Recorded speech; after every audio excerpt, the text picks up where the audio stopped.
I'm Sam from Cultaholic Wrestling, and this is Graded for Friday Night SmackDown, where I take a look at the show segment by segment and award each a bit of grade from A+ to F. So it's 1 week on Sunday till Les Rombles. We have Apollo Crews taking on Big E. Tonight we've got Sasha taking on a wine expert, and we've got lots of juicy fallout from the Roman Reigns, Paul Heyman, Adam Pearce, Kevin Owens situation, which came to a boil last week. So without any further ado, let's crack on with it. Hit the intro.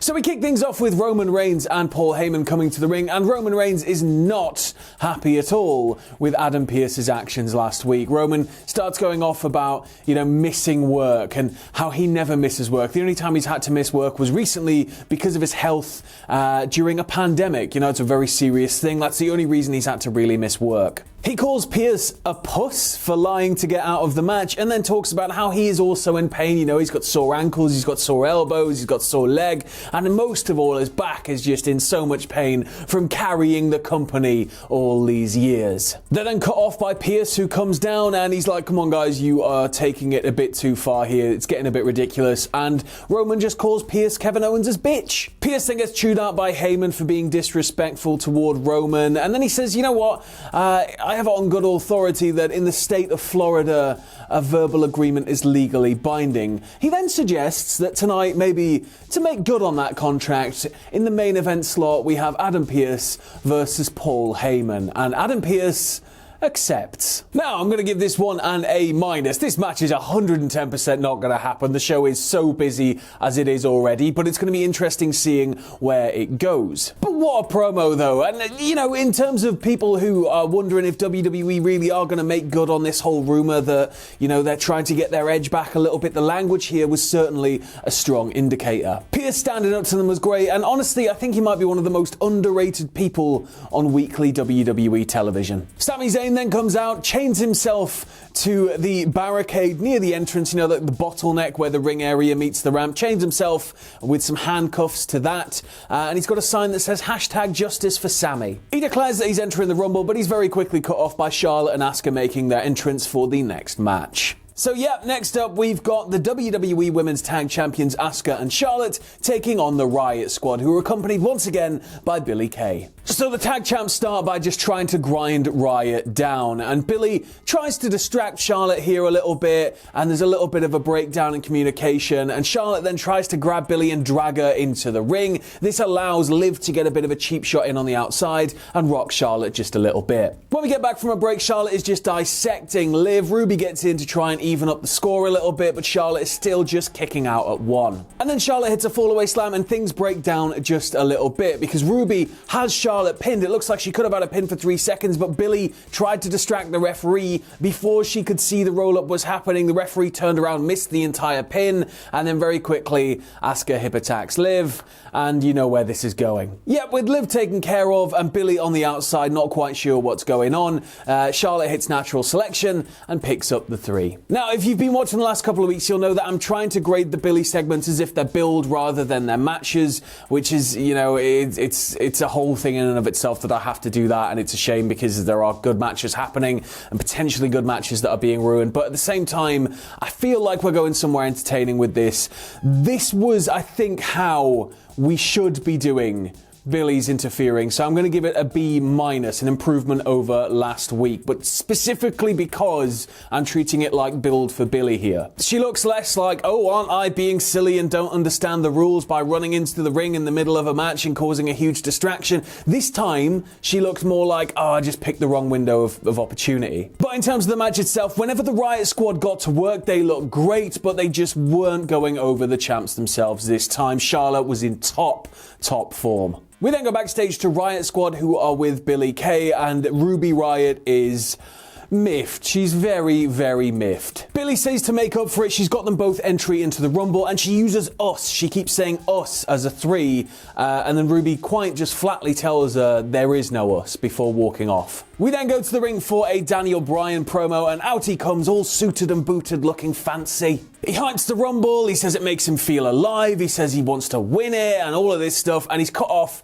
by Cesaro. Cesaro says, look, you have no chance because I'm going to win the Rumble this year, so just do with that what you will. Bryan then starts tearing his clothes off as if he's going to challenge Cesaro to a fight. Cesaro's like, no. Like, I'm not fighting you right now. Instead, I'm going to issue an open challenge. And out comes Dolph Ziggler. Ziggler proceeds to run down Bryan a little bit before getting into the ring. We go to break, we come back, and we have Cesaro versus Dolph Ziggler with Daniel Bryan at commentary. So Cesaro and Ziggler are just fighting for control, with Cesaro getting an early swing to really take charge. However, Ziggler does manage to hit an early zigzag after sidestepping Cesaro when he's coming charging at him in the corner and sending him flying into the post. There are some trading pins here back and forth with each guy really vying for control. Ziggler almost gets the famous, so he goes to set up for it, but Cesaro catches him short, puts him into the neutralizer, plants him, 1, 2, 3. Another high-profile victory for Cesaro here. Now, it was short and sweet, which is why I'm only going to give it a B+, but, you know, it was an exceptional little trade-off back and forth with these guys. It could have done with a couple of more minutes, but Cesaro is looking really strong here heading into the Rumble, and that is what matters most. I mean, the guy's on a better singles run than we've seen him go on in quite some time, so this could potentially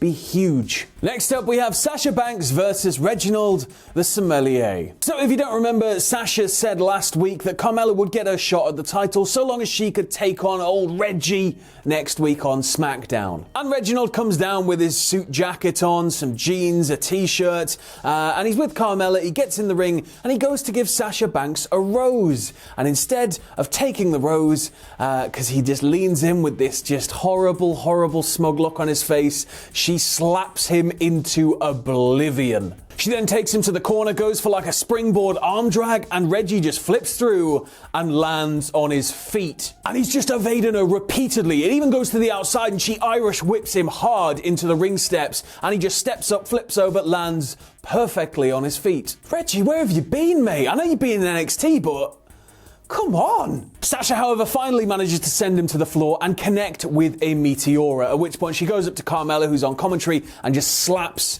the champagne flute out of her hand. Back in the ring, though, it's not long before Sasha goes for the bank statement, but getting into it, it's this whole flippy ordeal, and Reggie's just like helping flip Sasha around, and it looks flawless, like liquid. Sasha just rolls straight through to the mat, locks it in, he taps, throws him to the floor, and stares Carmella out. I'm going to give this one a B. What a showing from Reggie here. Now, I think I said it when he first debuted as Carmella's sommelier.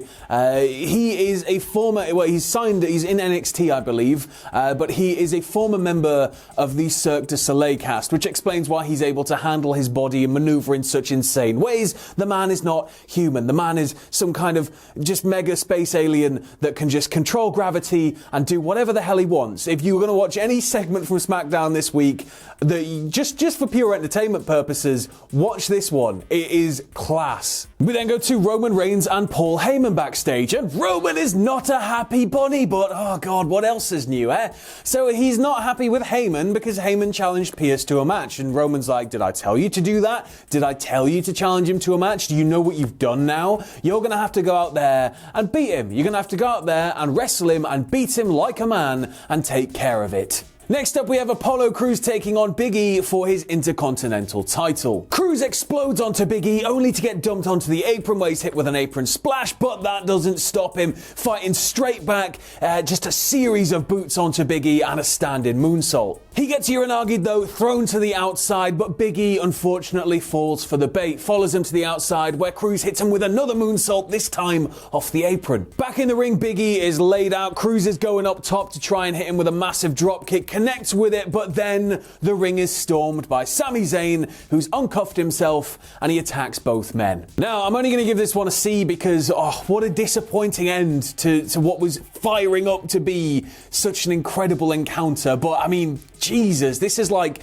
just a small taste of things to come, hopefully, for this feud and this eventual mega blow-off match. Like, Crews is in better standing here than he's been in a very long time, and he's like a whole new level of threat. It's great. Made sense from a storyline standpoint though, didn't it? And Sami, it's just kind of like, ooh, you ruining something that was so nice, and you're supposed to not like Sami, so it makes sense for him to do that. We then go to a pre-record from earlier in the evening from Kevin Owens in his car. He says that he's not allowed into the building because Roman has seen to it that security won't let him in. He says it'll be settled at the Rumble though once and for all before calling Roman out for using his family to help win matches. And then Owens draws attention to some tattoos that he has. He goes over the fact that he's got his kid's birth dates. I think he's got his wife's name or birthday as well. And then he draws attention to his, I think, left knuckles, where he has the initials of both of his grandfathers tattooed across them. He says that both of these men went through so much in their lives and never once stopped fighting. And so that spirit is imbued within Kevin Owens. Owens then promises to be the last man standing when they meet at Royal Rumble. We then go to the Street Profits backstage, who are walking along, and Dawkins is carrying a lovely like fruit parcel type thing, like a big fruit hamper. It's got some cheese in there as well, I think. And they encounter Sonya Deville. They say the fruit basket is for hers, a congratulations on her new job alongside Adam Pearce. And then they're like, you know, about our rematch, about the title rematch. And Sonya's like, look, you were champions for a very long time, so don't worry about it. You're definitely getting a rematch. It's just, unfortunately, Montez, your leg's still not 100%. I wouldn't feel comfortable putting you in there until it's 100%. So you're just going to have to chill for now, okay? Just chill for now. When it's all done, when you're back to 100%, then, you know, you'll have your rematch. But just don't worry about it for now, and everything will be all right. And then Sonya walks off, and the Profits are a bit like, And next up, it's time for Bayley's obstacle course. Yeah, it's obstacle course time. Fingers crossed they managed to pull it off. So Bayley says that it is a timed challenge, and the course consists of like a 400-pound big tractor tire you've got to push over once on the entrance ramp. You've then got to run down the ramp, jump over some hurdles. There are like a series of small wooden walls that you've got to climb up and over. You then reach Chad Gable, who's in the corner, who you've got to lift Chad Gable up. Firemen's carry him like all the way to the other end of the ring, like on the outside. And then at the other end, there is a basketball, and you've got to get that through the hoop. And then when you get it through the hoop, clock stops. Bayley says she's going to go first. She flips the tire. She runs down, does the tiny little hurdles that they've got set up, sort of like circuit training hurdles, the ones you just kind of step over. And then she sort of looks at and tries to tackle the walls and decides screw it and runs around them. She gets to Gable, struggles with Gable, and then she gets to the basketball, struggles to get it in first time, gets it in, and posts a time of 1 minute, 12 seconds. Belair is then ready to go. She's fired up, waiting at the top of the ramp. She's about to start, and Bayley's like, whoa. We're just going to make this a bit more fair, guys. And they switch out a load of the things around the ring, the obstacles that are around the ring. So Bianca flips the tire. She goes down to encounter the first changed obstacle, which is full-size hurdles. She just sails over the top of them. She sails over the walls, unlike Bayley. And then she gets to Gable. And Gable's like, no, not me. And then from under the ring climbs Otis. Belair takes one look at Otis and goes, and then just puts him over the shoulders, walks him straight to the end of the ring, picks up the basketball, dunks it, absolutely obliterates Bayley's time, and Bayley sort of rages out and starts attacking Belair, and she pulls the basketball hoop down and has a bit of a tantrum. I'm going to give this one a B-, you know, for what it could have been. Think back, we could have had Corbin in the dog suit and the dog food and all of that stuff again. SmackDown sometimes leans very, very, very far into the silly stuff, but they managed to pull this off in a way where it wasn't overly childish. So yeah, all things considered, they did well on this, and they're getting a B- simply because it wasn't crap. And at the end of the day, it's what wrestling's supposed to be, and wrestling's supposed to be fun. We need a little bit of fun peppered in every now and then. We then go to Dominik and Rey Mysterio backstage, and Rey's trying to give Dominik a bit of a pep talk. Dominik's getting fired up. He's got, I think, a gum shield in. He's, got his ring gear on. He's jumping up and down and getting the blood going. And Rey's like, look, okay, we'll do it your way tonight, but if anything goes wrong out there, we're doing it my way next week. So next up, we go to Dominik Mysterio versus King Corbin, and Dominik, when he gets in the ring, is just using his speed to evade Corbin. Corbin is a bit of an all-round threat, really. He's very tall, he's very strong, he can move quickly when he needs to. The guy's a former Golden Gloves boxer, as Rey has reminded Dominik now 1,000 times, but Dominik's like, I could take him. He can't.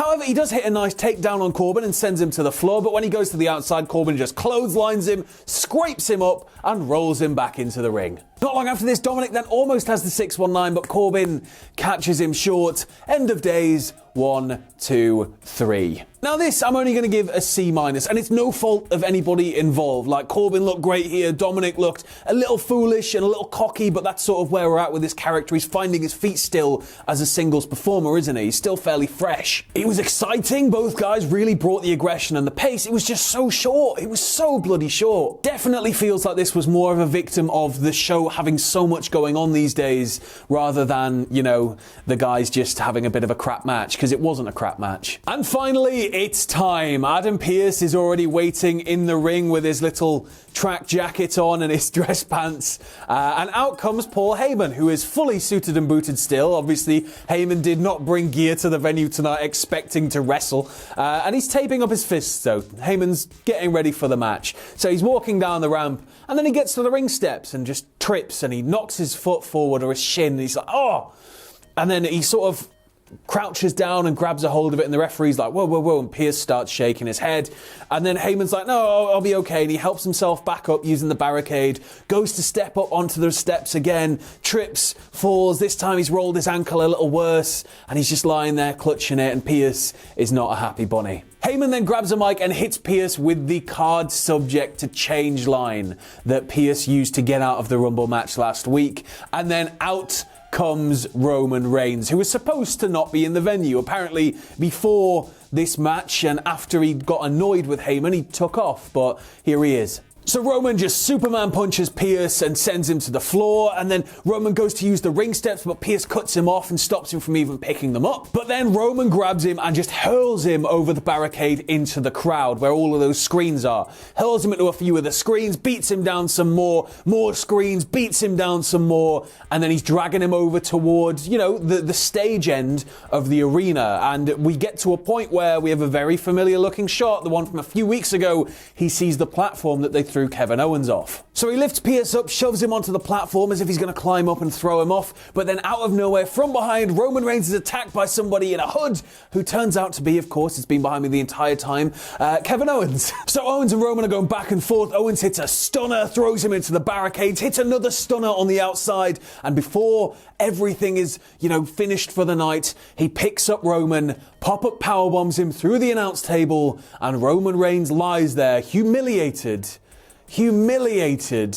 a week before the go-home show to the Rumble. I'm going to give this one a B+. I think it was fairly obvious we were probably not getting this match tonight, as I said in the opening, but you know, it was a nice little flare-up for the feud. It keeps it hot, it keeps it engaging, keeps it interesting, and that's what's important. You want as many eyes on this match as possible, don't you, at the Rumble, so you've got to get everybody bought into it, and I've been bought into it from day one, pretty much. This has been great. Roman scrambling to keep everything together and then taking it all out on Pearce before being left there in a heap was just delicious. And of course we've got Owens, who's fighting with a bit of fire behind him. There's nothing better than Kevin Owens when he's fighting passionately about something he really believes in, and this is one of those instances. And in terms of an overall grade for SmackDown this week, I'm going to give it an A-, I think. You know, for a show with an obstacle course segment, there wasn't really any fluff in it, I'd argue. I love that we've got so much depth in the storylines now that every single storyline feels like it's a main event feud in a way. Like, everybody's getting featured time. Even Sami, you know, he's not really doing anything on the card tonight. He's going to interrupt the match. Chaining him to the outside of the ring area was fantastic. The interactions he had with a couple of people, like Big E, when Big E came down, he had a sign that said, "Not my champion," and stuff like that. But yeah, I just like that now it feels like we've got all these threads weaving a big old SmackDown tapestry rather than just like a bunch of loose threads and one big main thread kind of holding them together like the old days. But anyway, I've been Sam from Cultaholic Wrestling. This has been graded for Friday Night SmackDown. What did you think of the show? Let me know in the comments below. And also, before I say my ultimate goodbye, if you're a fan of War Stories, Season 2 is back this Sunday at 1:15 p.m. and it's a hell of an episode to kick things off, focusing on a bit of a dark day in wrestling's past. But as I was saying, stay safe and I'll see you soon.